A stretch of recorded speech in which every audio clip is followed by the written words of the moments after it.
আজকে সকাল ৭টার দিকে ১ম এ আসলে গাজীপুরের যে কাশিমপুরের গোবিন্দবাড়ির দেওয়ানপাড়া যে একটি আ এলাকা রয়েছে, ওই এলাকা থেকে আ ১ম এ পুলিশের কাছে খবর আসে যে একটি বাড়িতে ৩ জনের মরদেহ উদ্ধার হয়ে মরদেহ রয়েছে। সেই সংবাদ পাওয়ার পরে পুলিশ ঘটনাস্থলে যায় এবং ঘটনাস্থলে গিয়ে যে বাড়িটির একটি যে দরজা সেটির তালা ভেতর থেকে আটকানো ছিল। তো সেটি ভেঙে ঘরের ভিতর প্রবেশ করে দেখতে পান যে ঘরের যে আড়া রয়েছে সেটির সাথে ঝুলে রয়েছেন একজন ব্যক্তি এবং তার নাম হচ্ছে নাজমুল হোসেন এবং আরো ওই মেঝেতে ২ জনের মরদেহ পড়েছিল। একজন হচ্ছে তার স্ত্রী খাদিজা আক্তার এবং অন্যটি ৪ বছরের একটি কন্যা সন্তান যার নাম হচ্ছে নাদিয়া আক্তার।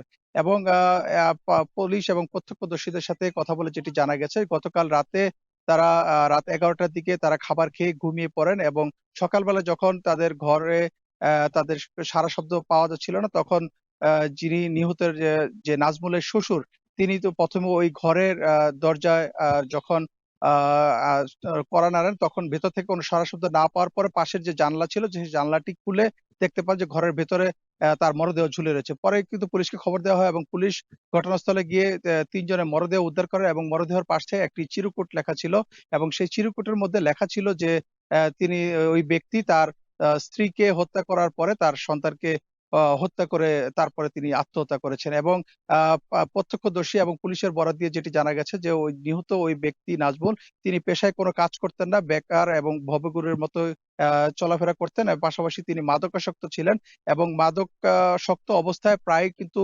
বাসায় এসে স্বামী-স্ত্রীর মধ্যে ঝগড়াঝাটি হতো এবং গত কয়েকদিন ধরেও কিন্তু তাদের মধ্যে সাংসারিক কলহ চলছিল বলে এটি জানা গেছে এবং পুলিশ আ এই মুহূর্তে ৩ জনের মরদেহ উদ্ধার করে গাজীপুরের শহীদ তাজউদ্দিন আহমেদ মেডিকেল কলেজ হাসপাতালে পাঠিয়েছে এবং পরবর্তী আইনগত ব্যবস্থা প্রক্রিয়াধীন রয়েছে বলে জানিয়েছেন। তো এই ছিল আমার কাছে গাজীপুরের শহীদ তাজউদ্দিন আহমেদ মেডিকেল কলেজ থেকে নিহত ৩ জনের সবশেষ তথ্য। গাজীপুরের কাশিমপুর থেকে যুক্ত হচ্ছেন সহকর্মী ইফতেখার রায়হান। এখন দুপুরে নিচ্ছি আরেকটা বিরতি। ফিরবো কিছুক্ষণ পর।